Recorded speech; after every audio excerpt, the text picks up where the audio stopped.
Hello बच्चों,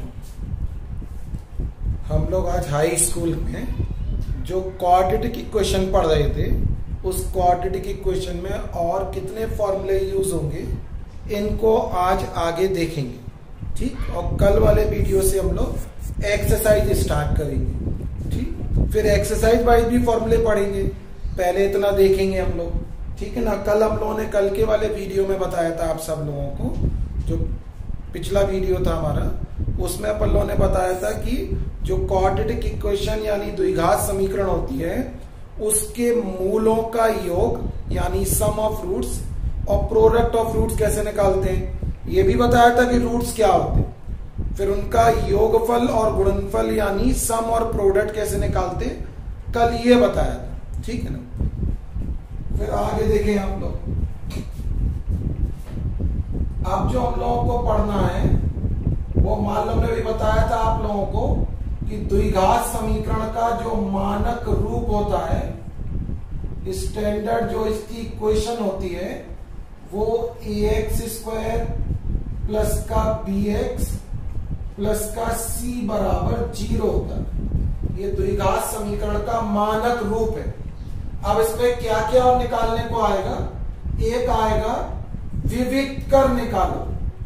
द्विघात समीकरण का विविक्त कर अपन लोगों को निकालना है। ठीक है ना। डिस्क्रिमिनेंट निकालना।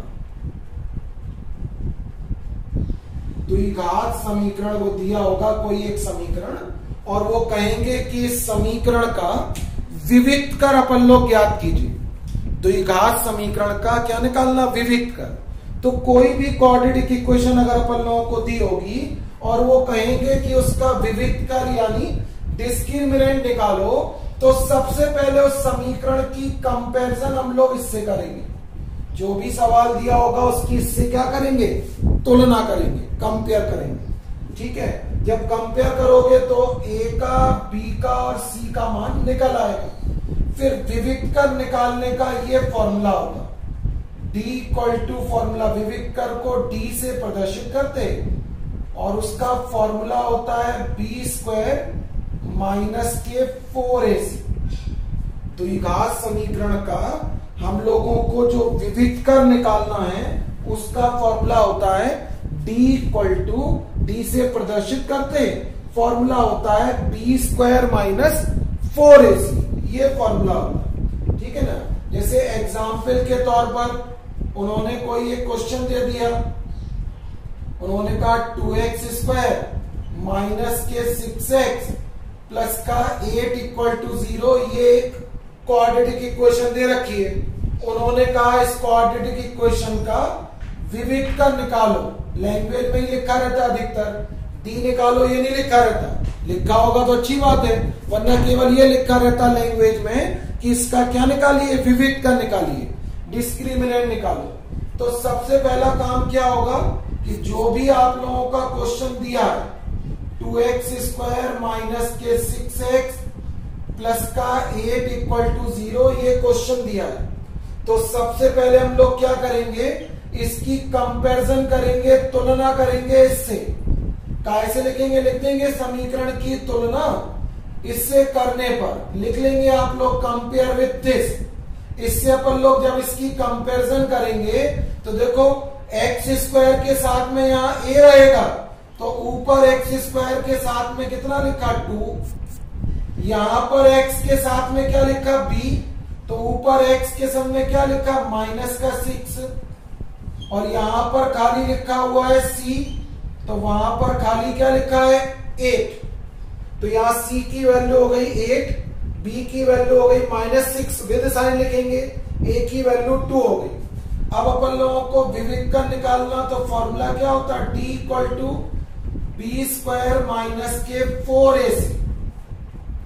अब b की वैल्यू हो गई -6 का स्क्वायर, 4, a की वैल्यू हो गई 2 और c की वैल्यू कितनी हो गई 8। इनको अपन लोग सॉल्व कर लेंगे। -6 का स्क्वायर 36, फिर माइनस के 4 2 जा 8 8 जा हो गया 64। अब इनको अपन लोग क्या करेंगे, माइनस कर लेंगे। तो 64 में से हम लोगों को ये माइनस करना पड़ेगा।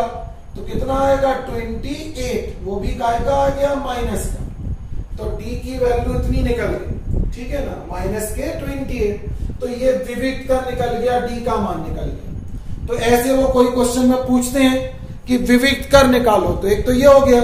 कल मैंने बताया था कि मूल कैसे निकालते गुणनखंड करके, फिर हमने बताया था कि सम ऑफ रूट्स यानी मूलों का योग और मूलों का गुणनफल कैसे निकालते हैं, ठीक है ना।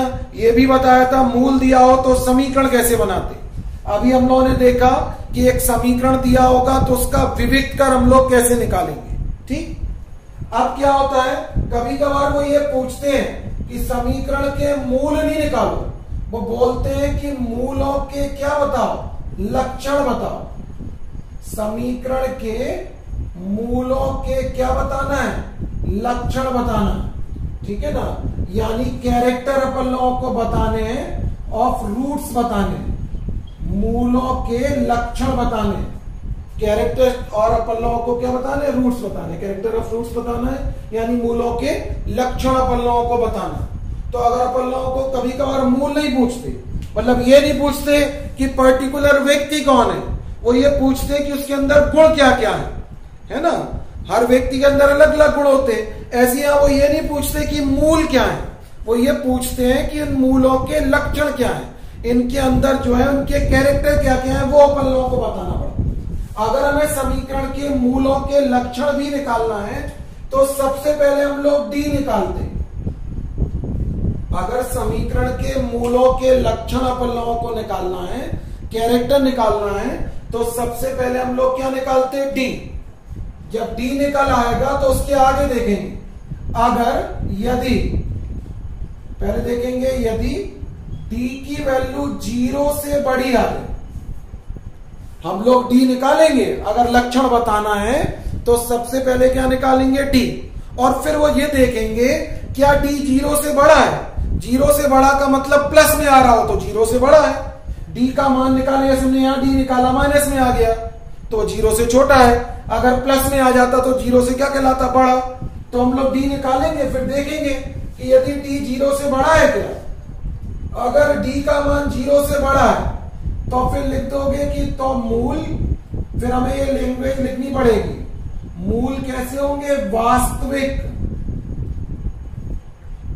और असमान होंगे।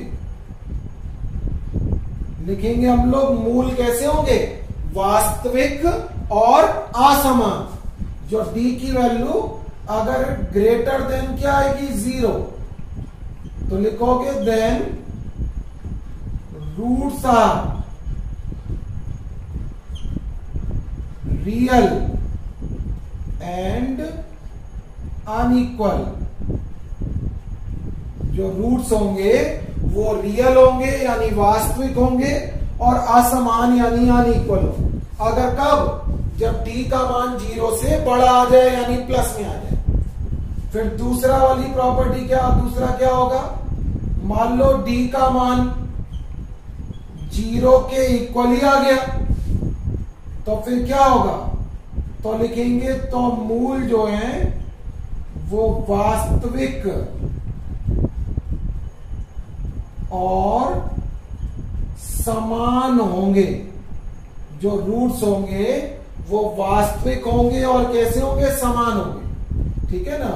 अगर डी का मान कितना आ जाएगा, 0 के इक्वल, तो फिर हम लोग क्या लिख सकते, then roots are real and equal.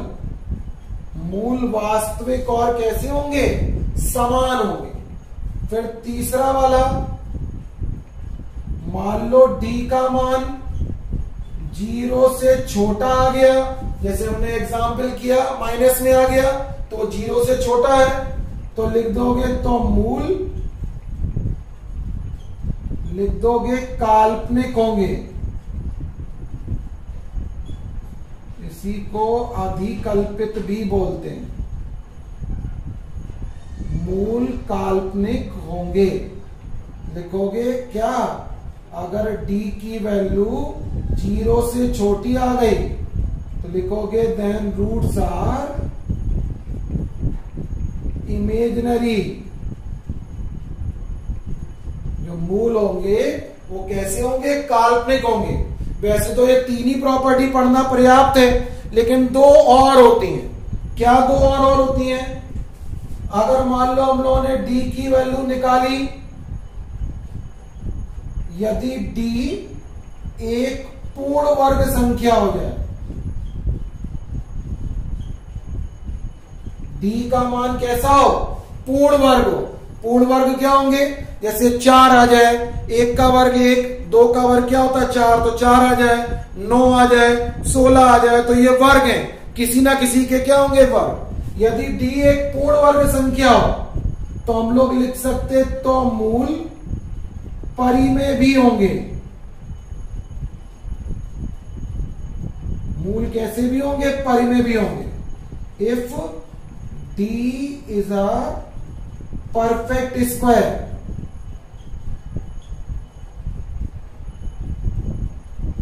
then roots are rational।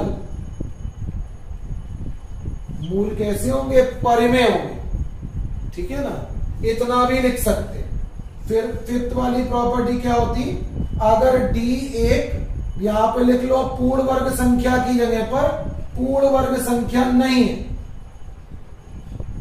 पूर्ण वर्ग नहीं है, तो क्या होगा, अगर d पूर्ण वर्ग नहीं होगा तो मूल परिमेय की जगह पर क्या हो जाएंगे, अपरिमेय लिख दोगे।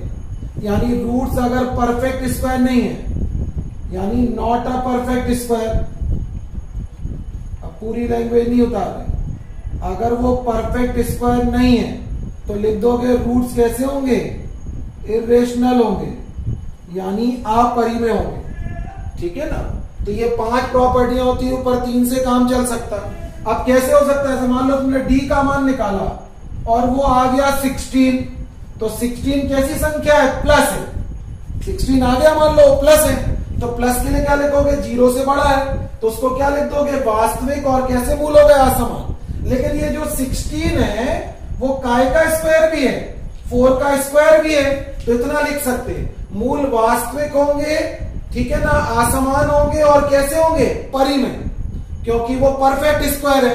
तो वास्तविक और असमान तो थे ही, यानी रियल और अनइक्वल तो थे ही, साथ ही साथ वो रेशनल यानी परिमेय भी होंगे। और यहाँ 16 की जगह पर क्या लिखा होता, 15, तो 15 तो किसी का वर्ग होता नहीं है, तो फिर लिखते मूल कैसे होंगे, वास्तविक और असमान होंगे, और साथ में कैसे होंगे, अपरिमेय होंगे। ठीक है ना, तो ये मूलों के लक्षण होंगे। तो इसको पॉज करके वीडियो को सब लोग इसको नोट कर लेंगे। ठीक, तो एक ये ध्यान रखना है सब लोगों को। फिर क्या, मूलों विविध का निकालना बताया मैंने, फिर कहा कल से अपन लोग एक्सरसाइज वाइज क्वेश्चन भी करेंगे, बट ये आप सबको पढ़ के रखना है, अच्छे से याद करना है और नोट कर लेना है। ठीक है ना, अब क्या है, एक अपन लोगों को विधि पढ़नी है, श्रीधराचार्य विधि, श्रीधराचार्य विधि, श्रीधराचार्य मेथड जो हम लोगों को पढ़ना है, फॉर्मूला मेथड भी बोलते, सूत्र विधि भी बोलते। कभी कभार क्या होता है कि जो समीकरण अपन लोगों ने पढ़े हैं उनके गुणनखंड करके हम मूल निकाल लेते, कभी कभार ऐसा होगा कि गुणनखंड करके हम मूल आसानी से नहीं निकाल पा रहे होंगे। ठीक है ना, अगर मूल तो मान लो गुणनखंड कर पा रहे तो भी, और नहीं कर पा रहे या नहीं हो रहे गुणनखंड इजीली, तो फिर हम लोग इस विधि को यूज करते हैं। श्रीधराचार्य विधि के लिए भी जो मानक रूप है वो हम लोग यूज करेंगे समीकरण का।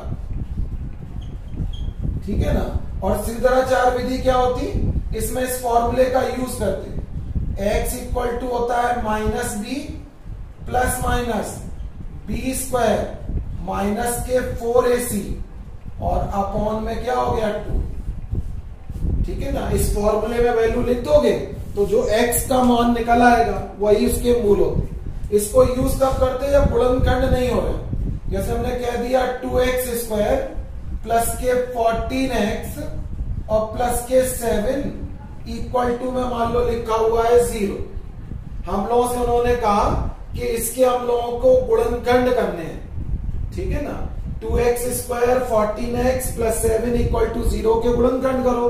तो कैसे करते थे गुणनखंड, 7 का 2 में गुणा करेंगे 14, उसके ऐसे खंड करना जिन्हें जोड़ने पर 14 ही आ जाए।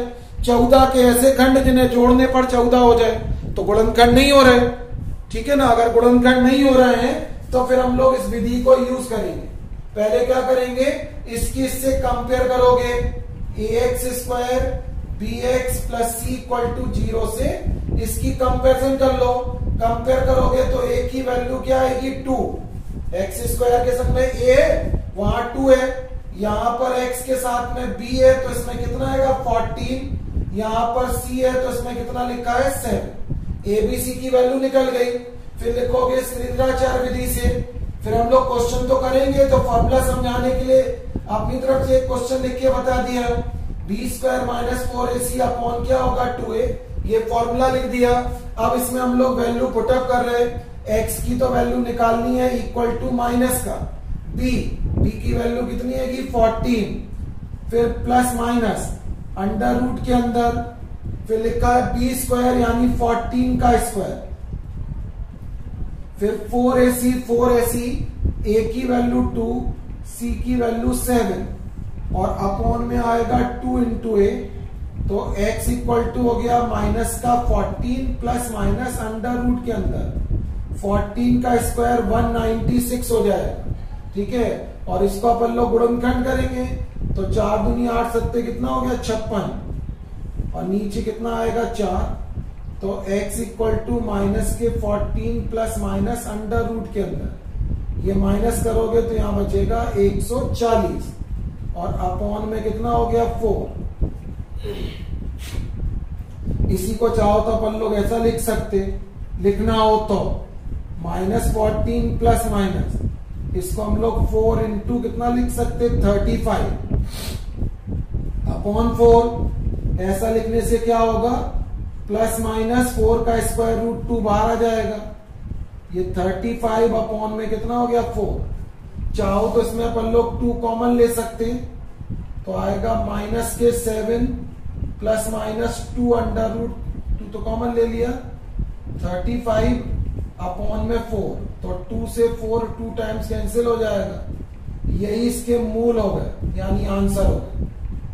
2 मूल लिखना हो तो दोनों को लिख सकते, एक बार जो बीच में 2 चिन्ह लगे प्लस माइनस, तो एक बार प्लस का चिन्ह ले लो, तो x equal to -7 plus 35 upon 4 2, और एक बार माइनस का साइन लेंगे, तो ये तो माइनस का है, इन दोनों साइनों में से माइनस लेना है, 35 अपॉन 2।